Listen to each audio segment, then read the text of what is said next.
नमस्कार सभी को। मैं भारतीय पत्रकार सुरक्षा कवच का अध्यक्ष अंतरिक्ष तिवारी। देखिए, बहुत ही दुखद विषय है अपने पत्रकार साथियों के बारे में।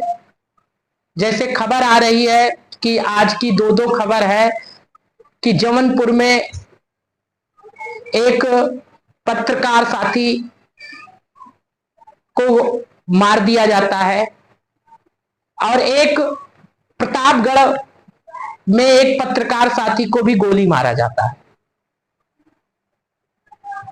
तो किस प्रकार से लोकतंत्र का चौथा स्तंभ सुरक्षित है,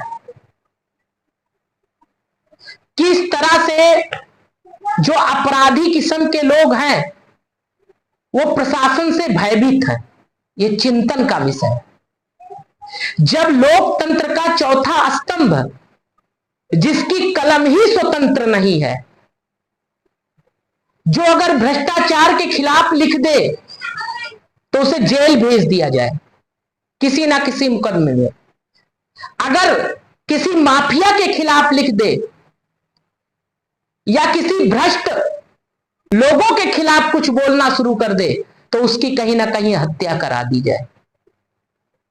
ये बहुत ही दुखद विषय है और इस पे गहन चिंतन केंद्र सरकार को और राज्य सरकार को करना चाहिए।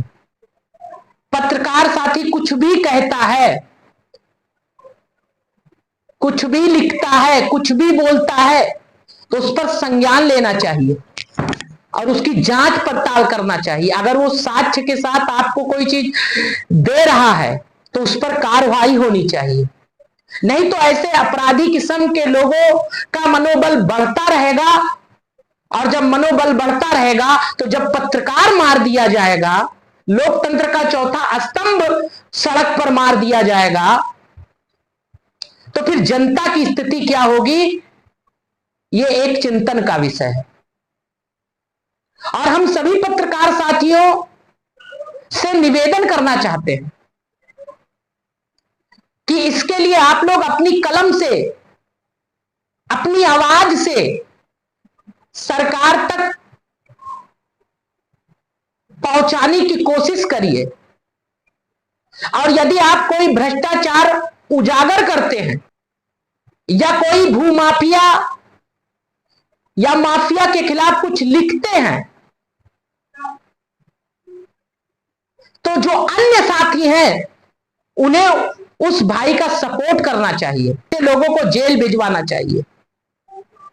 और ऐसे चीजों को जो हमारे देश में हो रहा है रोक लगवानी चाहिए। तो जान लीजिए हम सच्चे सिपाही हैं। और मैंने पहले भी कहा था कि एक व्यक्ति हमारा बॉर्डर पे सैनिक बनकर देश की सुरक्षा और रक्षा कर रहा है, अपने जान को दांव पे रख के, उसके साथ कब क्या होगा कुछ पता नहीं है। उसी प्रकार से हमारा जो सच्चा पत्रकार साथी है वो सब कुछ भुलाकर देश सेवा के लिए घर से निकलता है। किस गली, किस चौराहे, किस सड़क, किस जगह उसकी मौत हो जाएगी उसे पता नहीं रहता है, लेकिन उसके सुरक्षा रक्षा के लिए कोई फिक्र नहीं करता। तो ये बहुत गंभीर विषय है और इस पर सरकार को चिंतन करना चाहिए और सोचना चाहिए। और आज हम लोगों ने अपने संगठन के माध्यम से ज्ञापन सौंपा है केंद्र सरकार को और मैं मांग करूंगा कि कुछ कड़े कानून बनाए जाए और साथ में पत्रकार के सुरक्षा रक्षा की व्यवस्था की जाए। अगर वो कोई चीज कहते हैं या लिखते हैं तो उस पर संज्ञान लिया जाए और संज्ञान लेने के बाद तुरंत ही कार्रवाई की जाए। और साथ में अगर उनकी मृत्यु हो जाती है तो उनके बच्चे कैसे रहेंगे, उनका परिवार कैसे चलेगा, इसके लिए भी सरकार को चिंतन करना चाहिए और उनके लिए व्यवस्था करनी चाहिए।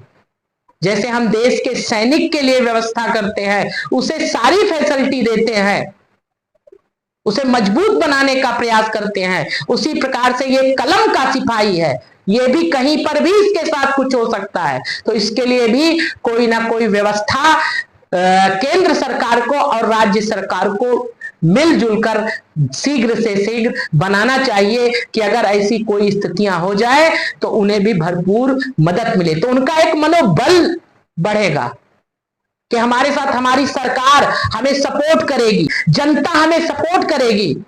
लेकिन जनता के लिए, समाज के लिए, सब नेताओं के लिए, सबके लिए अहम होता है पत्रकार। लेकिन जब पत्रकार पीड़ित हो जाता है तो उसके साथ कोई नहीं खड़ा होता है, तो ये बहुत ही दुखद है। तो ऐसे पत्रकार साथियों के लिए भी सरकारों को और जनता को भी सोचना चाहिए, जो निर्भीक, निष्पक्ष, निडर और देश के लिए लिख रहे हैं। नहीं तो आने वाले समय में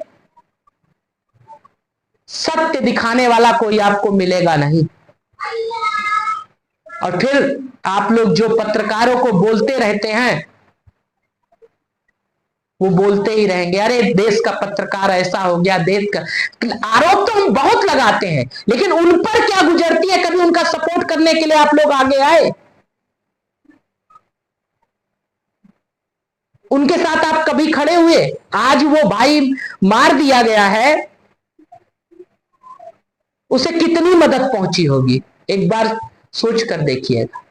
अगर मदद मिलने लगे हमारे पत्रकार साथियों को, जनता का सपोर्ट मिलने लगे, समाज का सपोर्ट मिलने लगे, सरकार का सपोर्ट मिलने लगे, प्रशासन का सपोर्ट मिलने लगे, मुझे पूर्ण विश्वास है देश फिर से जो है सोने की चिड़िया बनेगी और अपराध मुक्त, भ्रष्टाचार मुक्त भारत अवश्य बन जाएगा।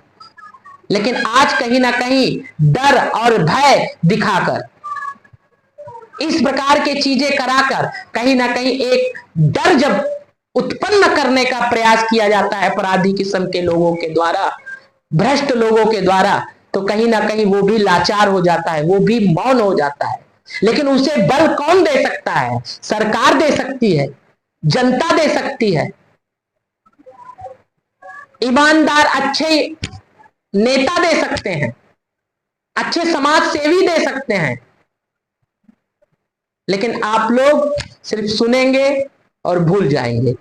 लेकिन मैं हाथ जोड़कर निवेदन करना चाहूंगा कि आप लोग सपोर्ट करिए ऐसे लोगों का जो समाज के लिए आवाज उठा रहे हैं, समाज की में जो हो रहा है उसे दिखाने का प्रयास कर रहे हैं, समाज को मजबूत बनाने का प्रयास कर रहे हैं, शोषित, वंचित, पीड़ित की आवाज बन रहे हैं,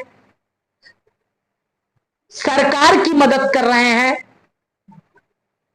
प्रशासन की मदद कर रहे हैं। तो आप भी उनकी मदद करिए, उन्हें सपोर्ट करिए, तभी कुछ परिवर्तन हो सकता है। वंदे मातरम। भारत माता की जय।